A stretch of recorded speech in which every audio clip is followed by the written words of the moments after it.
on free-to-play in Shadowlands. So after level squish, everyone that did have a level 20 twink account, if you will, because they did play free-to-play, basically the free-to-play end game, have been squished to 10, and any, enchants and stuff, all off the gear. It's all gone. And that goes for armorings as well. And, things don't quite stack up like they used to. But, in saying that, there's a whole lot more content now, because really you've got access to anything that's set for up to level 30, or up to level 30, not 35 as such. But yeah, 20 to 30, you can get there, and it'll scale down to you at 20. 15, that's all going to scale to you at 20. So you've actually got access to most of the game. You're really only going to miss out on Storm Peaks and Ice Crown here, really. And Wintergrass, for instance. In Northrend, we take a look. Yeah, back in Eastern Kingdoms, yeah, you miss out on the Cataclysm content.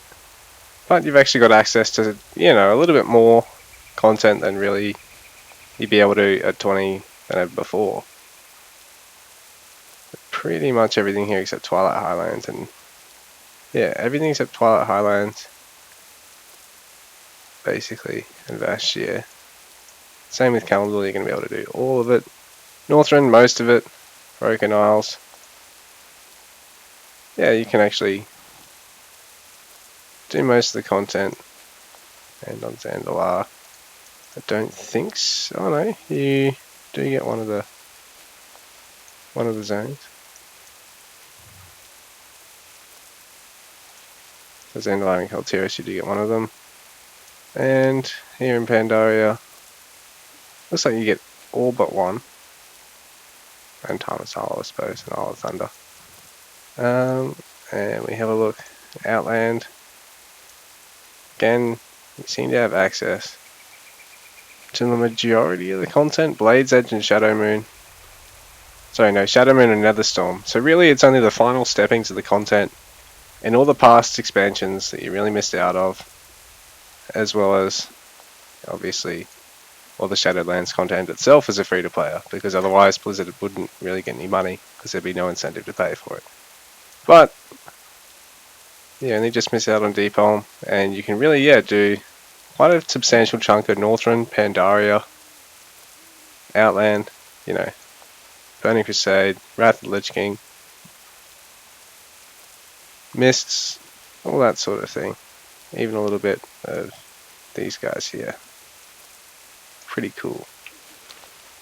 What's also cool is formerly you'd have a 10 gold cap, which meant you're pretty restricted in terms of like what you could actually really do. You can't actually get anything off the auction house, I believe, because mailboxes still don't work. But, what can I do for you? They've also, because of the level squish, bumped down journeyman riding, because your starting riding skills, your novice riding, the 60 speed, you get that at level 10 now instead of 20. Journeyman's been bumped down to 20, and costing only 40 gold, you can get that, because the gold cap's now 1,000 for free to play. Pretty mad. At least I'm pretty sure the auction house doesn't work as free to play. I could be wrong, don't quote me on that. But at the same time, if you do actually pay to play at some point, but then go back to free to play, and this has always sort of been the case since the system's been around, the cross-character heirloom system, you can still use all that, but that's been changed. So instead of each individual heirloom giving you like some crazy 5% increase XP bonus, they just give you a set bonus, which actually sort of amplifies the value of your rested XP, because you've got reduced rested XP consumption, and then on top of that, the 5 set is actually an area damage holy blast, and then giving you a 2-minute 40% main stat buff. So that's pretty big. Still can't access the pet battle system. Free to play. Bit of a shame. But again, it's just one of those ways Blizzard can keep you paying to play, in a sense.